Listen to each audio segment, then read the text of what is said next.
नभ में यूं लहरा उठा धवल तिरंगा आज, जैसे सिर पर पहन लिया भारत माँ ने ताज। केसर की क्यारी घुली हिमखंडों के संग, शौर्य चक्र के मध्यम में अमन चैन का रंग, अमन चैन का रंग। सुप्रभात। आज विद्यालय के प्रांगण में अपने राष्ट्रीय पर्व को मनाने के लिए हम सभी यहाँ एकत्रित हुए हैं। इस विशेष प्रार्थना को याद कर हम अपनी एकता का संदेश लिए आए हैं। प्रार्थना सभा में हम अपने मार्गदर्शिका आदरणीय प्रधानाचार्य जी, विद्यालय के समस्त शिक्षकगण तथा भविष्य के भावी निर्माता हमारे विद्यालय के प्रत्येक विद्यार्थी का स्वागत करते हैं और यही भाव जागृत करवाना चाहते हैं कि यूं ही नहीं मिली आजादी, है दाम चुकाए वीरों ने।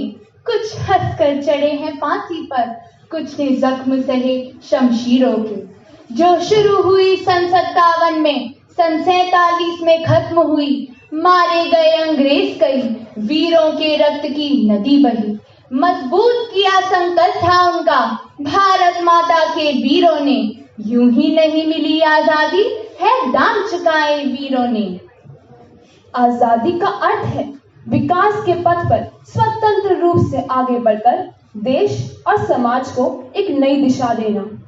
इसी भाव के साथ अपने देश की एकता, भाईचारे और विश्व शांति को बनाए रखने का संदेश लिए आज का विचार प्रस्तुत करने मंच पर आ रही हैं कक्षा 9 की छात्रा।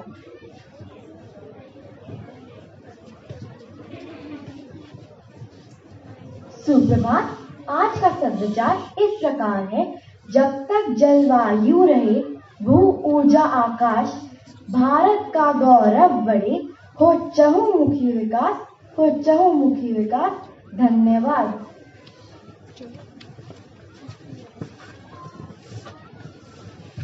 आजादी का यह ताज बड़े तप से हमने पाया है। मत पूछो इसके लिए देश ने क्या कुछ नहीं गवाया है। अपने देश के लिए सर्वस्व न्यौछावर करने का भाव दर्शाते हुए देशभक्ति से परिपूर्ण कविता प्रस्तुत करने आ रही हैं कक्षा 9 की छात्रा।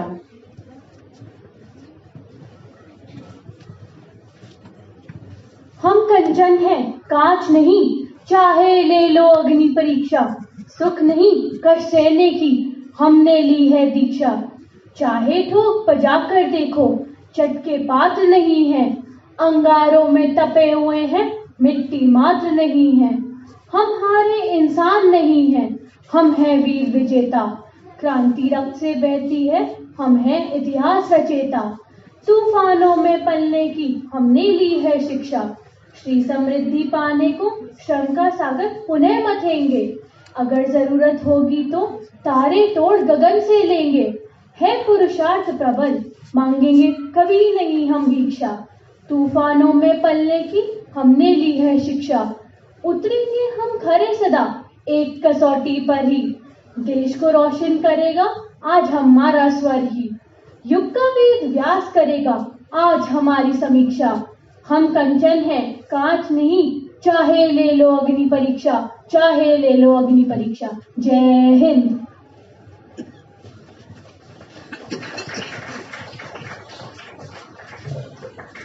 आजादी का मूल्य देश ने भगत सिंह, चंद्रशेखर आजाद, सुखदेव, सुभाष चंद्र बोस जैसे महान क्रांतिकारियों के बलिदान से चुकाया है।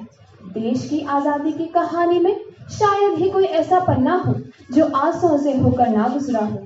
तो चलिए आज इस परिचर्चा के माध्यम से देश की आजादी की कहानी पर एक नजर डालें। परिचर्चा प्रस्तुत करने मंच पर आ रही हैं कक्षा 9 की छात्रा। 15 अगस्त सन 1947 का वह दिन जिस दिन हमने नियति से लड़ने का वचन पूरा किया था। एक दुर्भाग्यपूर्ण युग का अंत जब वर्षों से शोषित एक देश की आत्मा अपनी बात कहने में समर्थ हो सकी थी। इसी दिन हमने जय हिंद जय भारत का उद्घोष स्वतंत्रता के साथ किया था। मित्रों, आजाद भारत को अभी बहुत कुछ करना बाकी है। हमें संवेदनाओं के साथ ध्यान देना होगा पसीने में नहाते हुए किसानों का, कोसों दूर तक धारा के विरुद्ध नौका को खेने वाले मल्लाह का, दिन भर गारा मिट्टी उठाने वाले मजदूर का।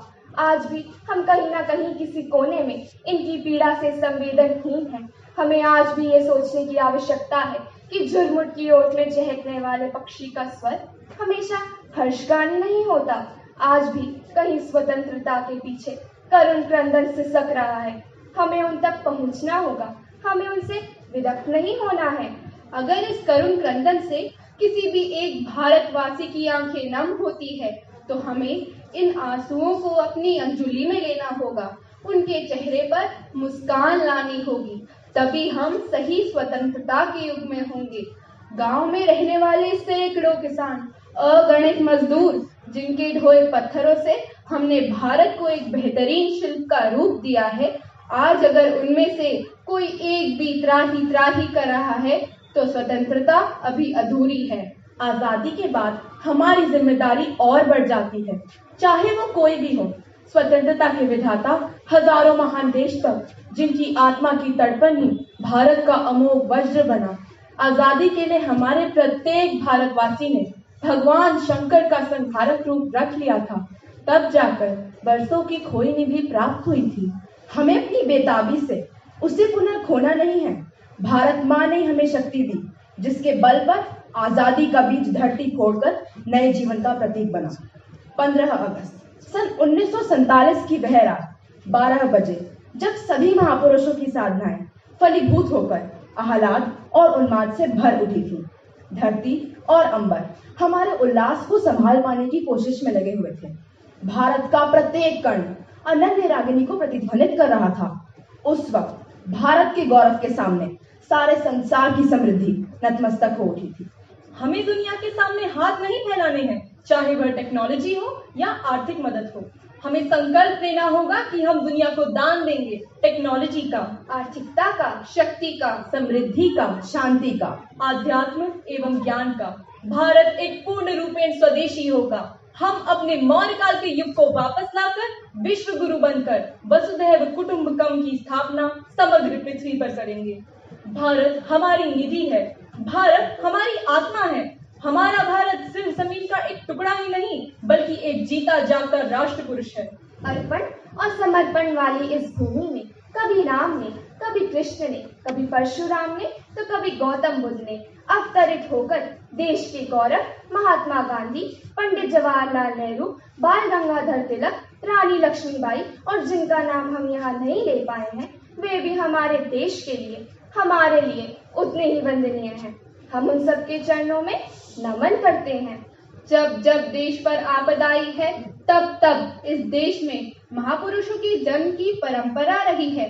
कभी कृष्ण की गीता ने मार्ग दिखाया है, तो कभी तुलसी के रामायण के छंदों ने दिशा दी है, तो कभी चाणक्य के सूत्रों ने निस्तेज होते भारत को शक्ति के प्रकाश पुंज में बदल दिया। वे बुलंद हौसले, वे दृढ़ संकल्प, जिसके चलते हमने भारत की आजादी का शंख बजाया था, आज हमें अपनी आजादी के प्रति भाव शून्य नहीं होना है। एपीजे अब्दुल कलाम साहब ने कहा था, भारत का स्वाभिमान, भारत की गौरवशाली अस्मिता, स्वस्थ भारत, सुंदर भारत, भौतिक, दैविक, आध्यात्मिक भारत की चेतना की लौ को और आगे बढ़ाना है, पुनः विश्व गुरु का दर्जा देना है। भारत माँ आज फिर से अपने एक और कलाम को पुकार रही है। आज भी भारत के ऊपर छद्म अत्याचारी के आतंकवादी प्रहार हो रहे हैं। हमारी कला संस्कृति पर मदान्धता टूट रही है। स्वतंत्र भारत हमारे महापुरुषों का सुनहरा सपना था, जिसे उन्होंने साकार किया। हमारा देश अनेक विविधताओं का देश है, जहाँ अनेक संस्कृति, अनेक भाषाएं होते हुए भी हमारे दिल एक हैं। हमारे यहाँ सभी धर्म संप्रदाय एक साथ पुष्पित और फलित होते हैं।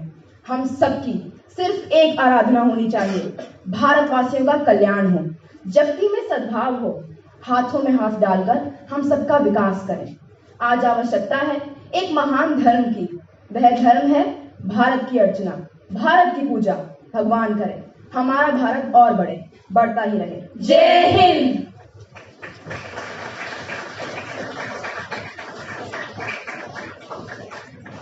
परिश्रम, लगन, स्वाभिमान, स्वतंत्रता प्रेम तथा देशभक्ति से भरे भावों के साथ प्रस्तुत है कवि रामधारी सिंह दिनकर जी की कविता कांटों में राह बनाते हैं, जिसे प्रस्तुत करने मंच पर आ रही हैं कक्षा 6ठी की छात्राएं।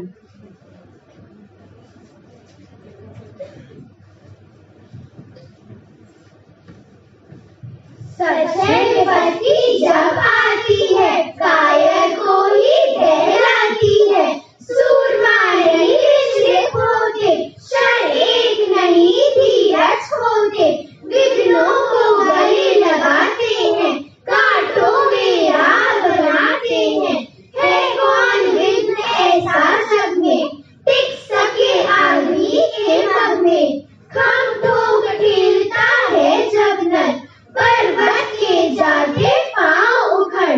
मानव जब जोर लगाता है, पत्थर पानी बन जाता है। गुण बड़े एक से एक प्रखर, है छिपे मानवों के भीतर। मेहंदी में जैसे लाली हो, वर्तिका भी उजियारी हो। बत्ती जो नहीं जलाता है, रोशनी नहीं रह पाता है, रोशनी नहीं रह पाता है। जय हिंद। अपनी स्वतंत्रता को बनाए रखने के लिए हम सभी को अपना अपना योगदान देना होगा। इसलिए आज हम सब यह प्रण लेते हैं, आजादी नहीं चुनौती है, आजादी नहीं चुनौती है। यह बीड़ा कौन उठाएगा? खुल गया द्वार पर, खुल गया द्वार पर, कौन देश को मंजिल तक पहुंचाएगा? आप सभी से अनुरोध है कि आप राष्ट्रगान के लिए अपने स्थल पर खड़े हो जाएं।